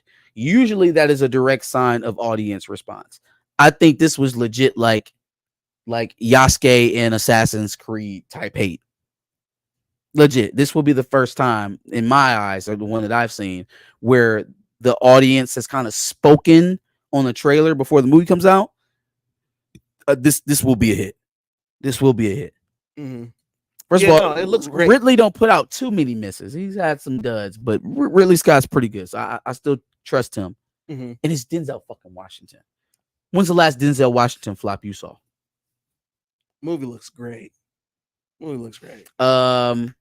I can give you one. Other Guys? The movie he did with Mark Wahlberg. Other Guys was Mark Wahlberg and Will Ferrell. Okay, it was another one. You're talking about Two Guns. It was Two Guns. There you go. Yeah, that was probably a flop. Where Denzel had the little soul patch. I remember that, but was it a flop?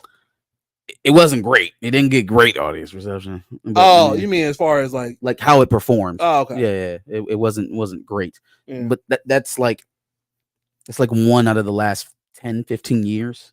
Yeah. Give me some more Denzel flops.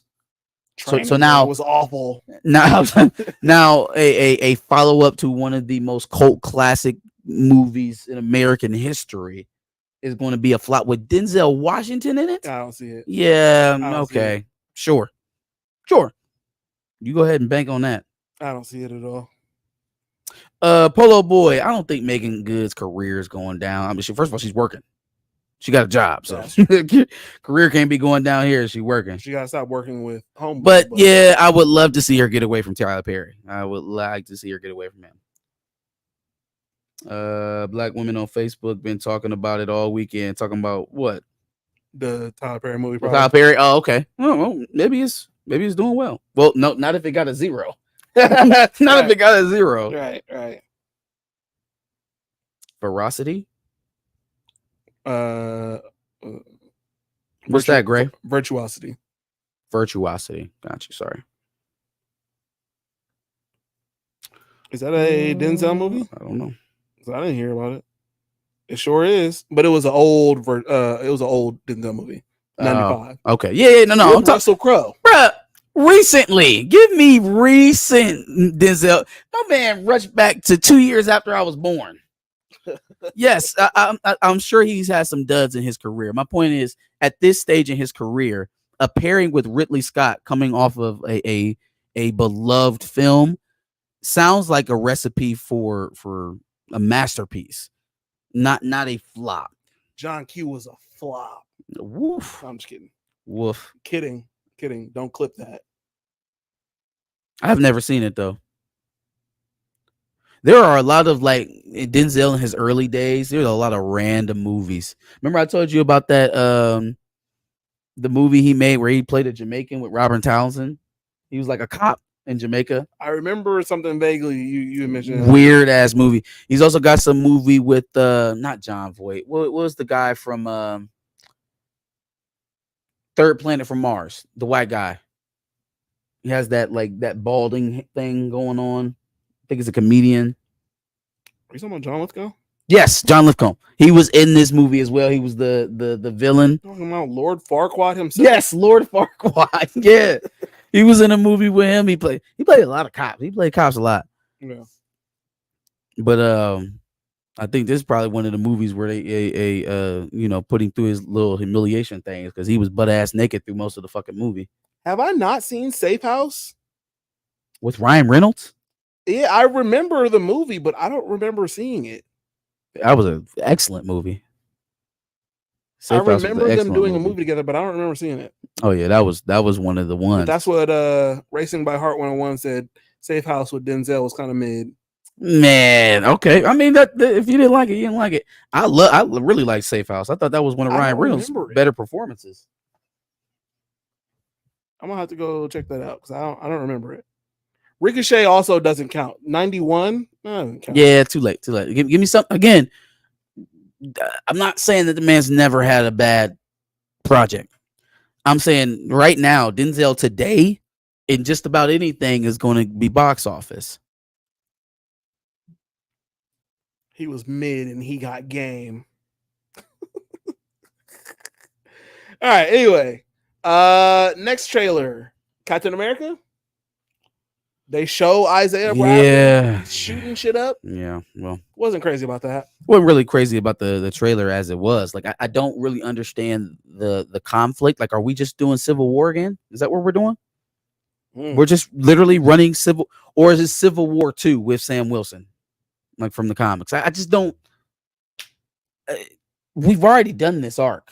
Yeah, we've already done this arc. It feels like we're running this back because we need Thaddeus Ross to be a part of the mainline MCU, and so here we are. And we're doing it again. A joke about him, his mustache not pulling well. Hey, fam, the offense that should be taken from any Black Panther fan to that line is to the umpteenth degree, because what they're showing you is how trivial they can make a recast if they want to. Yes. It can literally be a throwaway line. And it is extra ironic that Sam Wilson, aka Anthony Mackie, is involved in it, given his words about whether or not T'Challa should be recast. And then he's staring William Hurt's replacement right in his fucking face, making a joke about it. The irony couldn't be stronger. Mm-hmm. And the irony couldn't be stronger. But to the trailer at large, I think the action was solid. I think the costume pieces that I saw weren't as jarring as I was expecting. I'm just struggling to get behind the plot because it feels like a movie I've already seen before with a lead that I'm not that fond of. And so it's hard to get any type of, organic, oh man, I'm really hyped. Yeah. Yeah.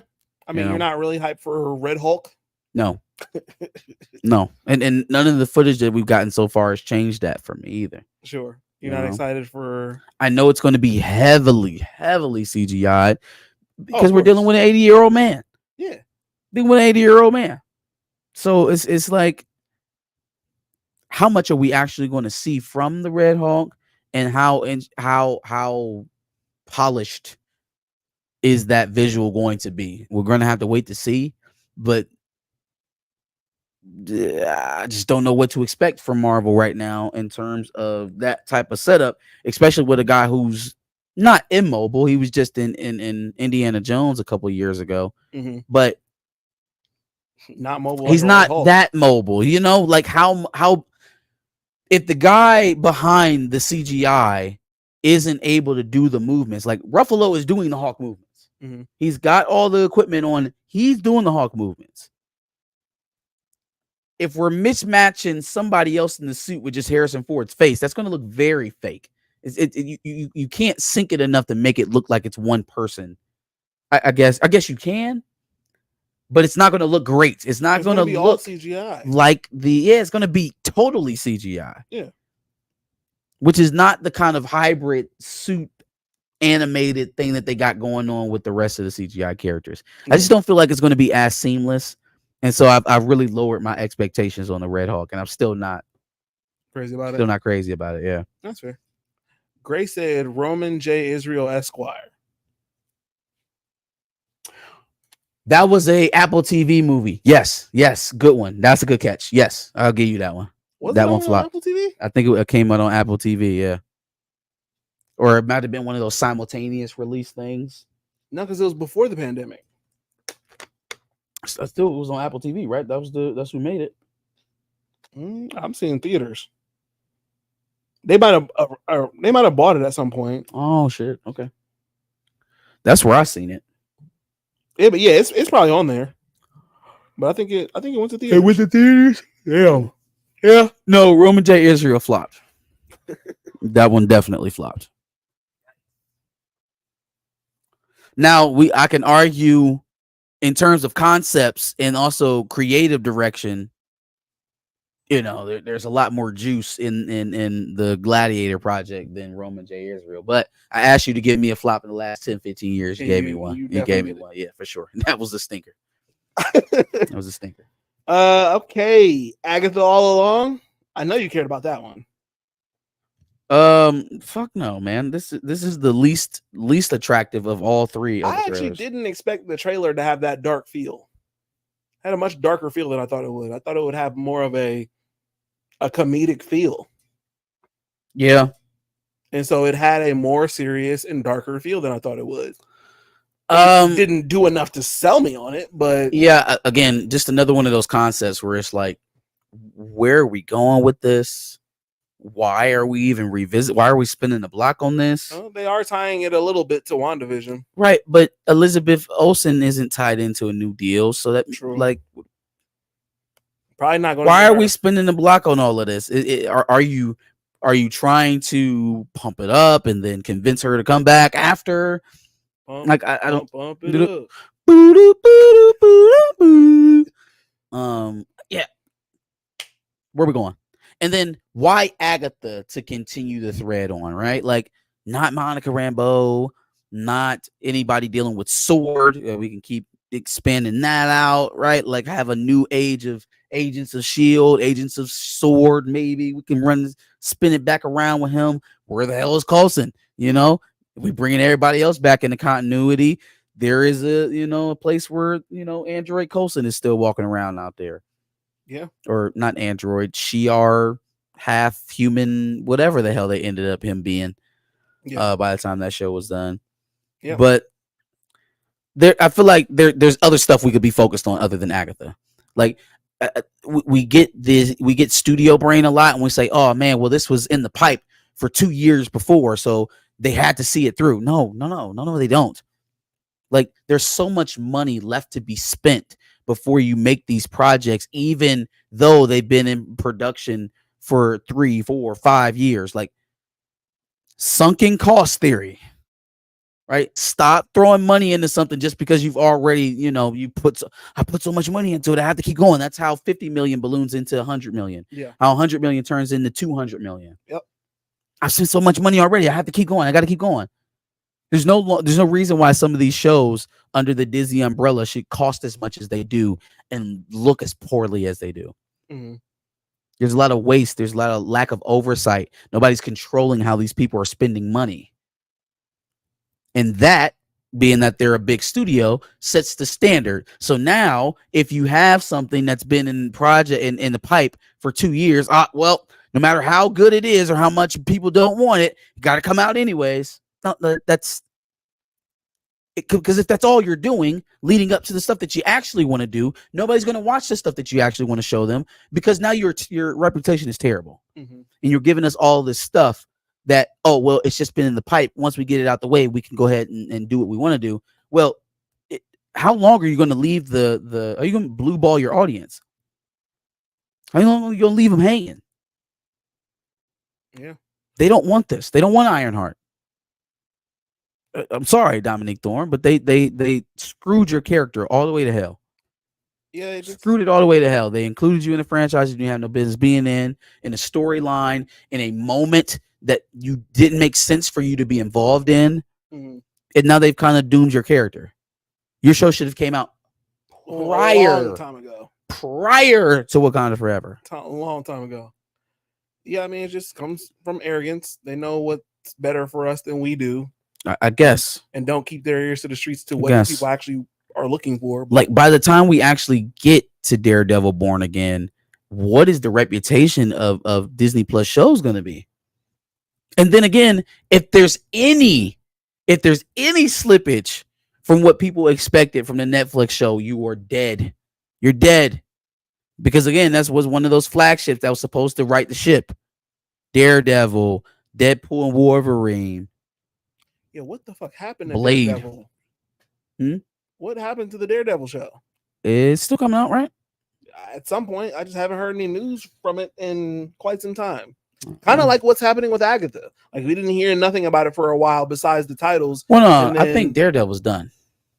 Is it? I think they're in post on Daredevil, yeah. So the next Marvel, what was that? What was the darker turn? Oh, Marvel Showcase. Thing? That's going to be Wonder Man. It's going to be Wonder Man. So then after that, is it Daredevil? Daredevil, okay. I believe. Or no, Daredevil may be regular Marvel title. You think so? I believe so. Okay. I haven't heard anything in a while, so that's one of the ones that they put all their chips on Deadpool. I believe so. They should. They chose merch sales for Agatha over every X-Men. Fam, how have you had the Fox properties this long and no X-Men has a show on Disney Plus yet? The only mutant that we got in the MCU right now is Kamala Khan. How? That's crazy. You bought Fox 7 years ago? Quite some time. Was it 2017? For $70 million. Thank God James Cameron keeps making movies. Thank God that man was prepared. Yeah. In the event that he would be that his studio that he was working for would be sold. 2019. So it was announced I'm sorry. in 2017, and they actually completed it in 19. Okay, gotcha. So still 5 years. Yeah, 5 years. Yep. And there's not a single X-Men being pushed anywhere. Silver screen, small screen. We got X-Men 97, an animated cartoon in 2023. I'm sorry. Yeah, 2023. Because of the pandemic and the writer's strike. No, 2024. 2023 or 2024? When did it premiere? 2024. 2024. Sorry. So yeah, 5 years after. Yeah. And again, I'm not saying that they should have took their time on it because it definitely showed in the show. I'm saying, what are we prioritizing? Whatever makes. While we're waiting for X-Men 97, what are we working on that could be pushed towards getting that out faster? What is taking up time and bandwidth from Kevin Feige being able to rein in the reins on a Love and Thunder or a Hawkeye or a She-Hulk, right? Agatha, Ironheart, Young Avengers, Thunderbolts, long ass time ago. Fucking Thunderbolts. Yeah. That's what we're spending time on. That's why Blade can't get no love. Yeah. Because we're spread out over all of this horse shit that doesn't even need to be there. Sure. No, but we need those to show representation to women. There is no representation. It's trash representation. They're representing the trash bin. All right. R.I.P. Wonder Man. R.I.P. to Shelley Duvall from The Shining and Popeye. R.I.P. to Shannon Doherty as well. from 90210 and a couple of other. Oh yeah, okay, yeah. yeah. R.I.P. to both. Yep. Shining is one of my favorite movies. One of my favorite Halloween movies. Horror movies. Yeah, sure. I mean, it's one Horror of the best, Halloween, same it's thing. one for of the me. best horror movies. Yeah, So, sure. Men in Black 5 in development Yes, with Will Smith. according to My Time to Shine. Okay. It's I mean, interesting to see who and the studios that are spinning the block of Will Smith, because Yeah, I no, thought he was persona non grata. Nah, he's proved that he can come back and make a hit. So Thought we were persona non let's grata. start working on those films that we had in the back of our mind. I'll definitely take a Men in Black 5. Yes, please. Yeah. Yes, please. And you know, it's funny to make fun of unoriginal Hollywood just going back to the same wells, but some stuff just hits. And seeing how he followed up on Bad Boys, I have the utmost faith that they'll right the ship on the Men in Black franchise, since they tried to divvy away from K&J with who was it? It was Tessa Thompson and I can't remember who the other one was. it was Thor. It was Chris Hemsworth. Chris Hemsworth, yeah. Which It was, yeah, because I do remember that. maybe if you would have transitioned to them, it could have worked. Yeah, no, it was all such. Trying to straight up replace Tommy Lee Jones and Will Smith out the blue. No, come on, man. If there was a scheduling conflict and you wanted to get the movie out, damn the movie. Damn the movie. You wait on Tommy Lee Jones and Will Smith. Duh. Well, then you run into a situation that ends up becoming like Friday. No, I don't think it was a thing that like Chris Tucker literally was like hamstringing Friday. Yes, he was. Like when the studio was ready to Hamstring is make the it. word. Yeah, when they were ready to make it and there was moneyed interest behind doing it at New Line Cinema, Mhm. Chris was on bullshit. Yeah. He was on bullshit. Basically, it's too black for me. Is the vibe I'm getting from a lot of his answers. Too black for me. I'm trying to get another part of Hollywood. Y'all trying to keep me down there. I'm trying to get up here. Was the attitude. With Will and Tommy Lee, I feel like it was more of a, hey, I got other stuff going on. If you're trying to do it within the next 5 years, I can't do it. Mhm. And so they're like, balance sheets, that movie needs to be out. And so they went with Tessa Thompson and Chris Hemsworth. What are those people from Thor doing right now? Yeah, right. What are those Thor people doing? Yeah, no, that's insane. I don't think I've seen that one either. But that's I seen it. I It didn't really wasn't care. anything to phone home yeah, about. I didn't really give two shits about it. But seeing all the other Men in Black movies, then I would accept a new Will Smith Men in Black movie for sure. Okay. Did Jacoby Jones die? Yeah. Yep. What? Yep. Mm-hmm. R.I.P. to Jacoby Jones. Yo, what happened? That I don't know. I happen to see that on the timeline. What the fuck? I don't know. R.I.P. Jacoby Jones. Damn, yeah, y'all breaking that to me. Died overnight. They too old for Young Avengers now. Haley Steinfeld like 30. Fam, they're all aged out of those roles. Like, don't tell them shit, because just gonna try to convince us all that they're teenagers. Yeah. Matt Chauncey, new showrunner of X-Men 97. Yeah, Instead of OnlyFans. my buddy had a stint on Thor: Love and Thunder, so utmost confidence there. No. Yeah, And honestly, I don't really know which way this swings. I think there was a lot of attention paid to character, minus the black ones, obviously. That could be affected by Chauncey's entrance. We don't know.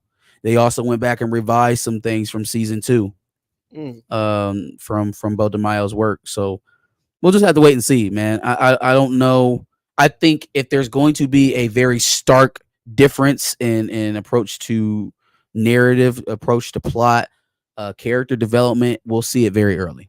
Yes. I don't think they'll waste a lot of time because, again, they went and they revised something. So if it's going to feel very different, you'll notice it right away. You won't have to wait very long. Sure. So we'll just have to wait and see. It's interesting to me because I'm very conflicted about saying that it's going to get worse because the things that I wanted to see didn't happen in this show. Mm-hmm.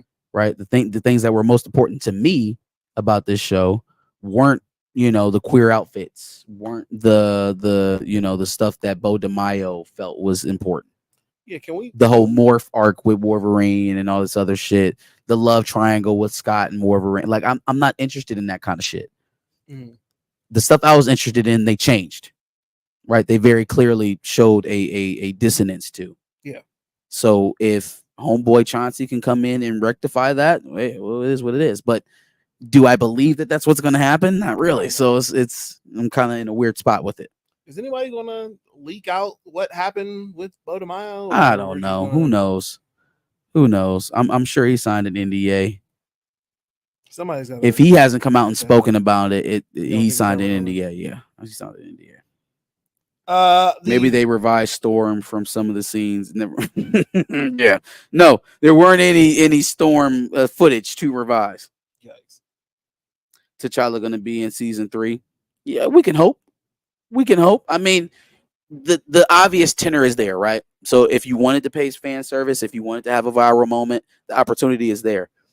It just remains: is there some sort of edict? Is there some sort of directive not to have T'Challa involved for whatever reason, because they're trying to keep him off screen, or because they're trying to pub up for some major return? Who knows? And then they're gonna wait for that return to bring him back in any kind of Right. So who knows what the actual directions are? The only thing that we're left with is that he has been stricken from all other forms of media. That is just a fact. Stay comic books. Yeah. Right. Other than physical print media, he hasn't shown up in anything else. So it just kind of is what it is.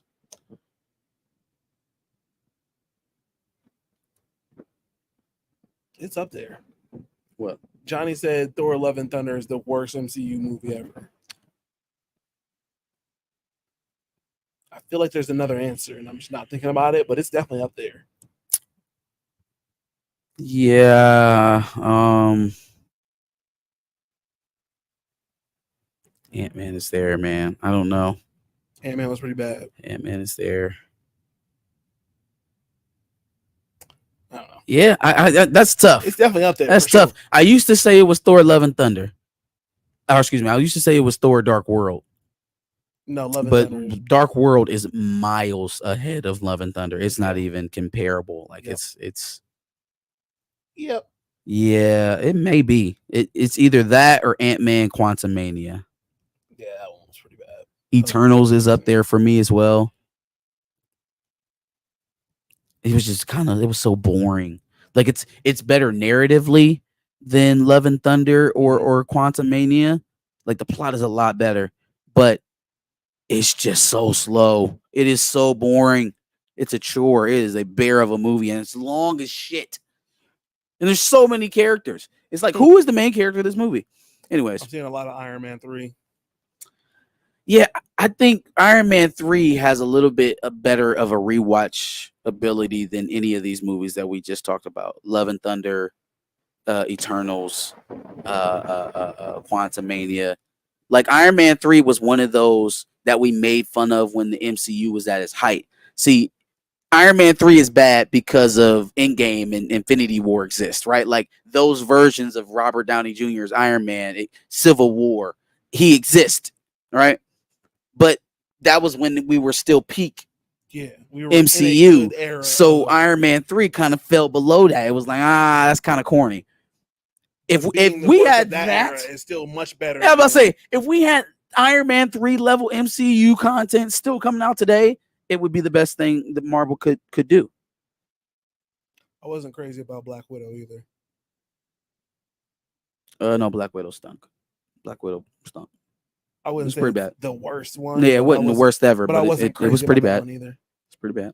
Anyway, all right. Final Conjuring film is coming out September 5th, 2025. Speaking of horror films, What is? Oh, I'm sorry. Conjuring. Conjuring. Yes, yeah. I think I've thoroughly enjoyed every Conjuring movie I've seen.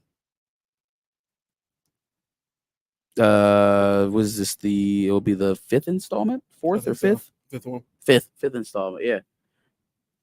What ended up happening with that family? Did something tragic end up happening? Because I'm trying to figure out what kind of crescendo they can have in the final movie, because this is loosely based off of someone's actual encounters or their business, Yeah.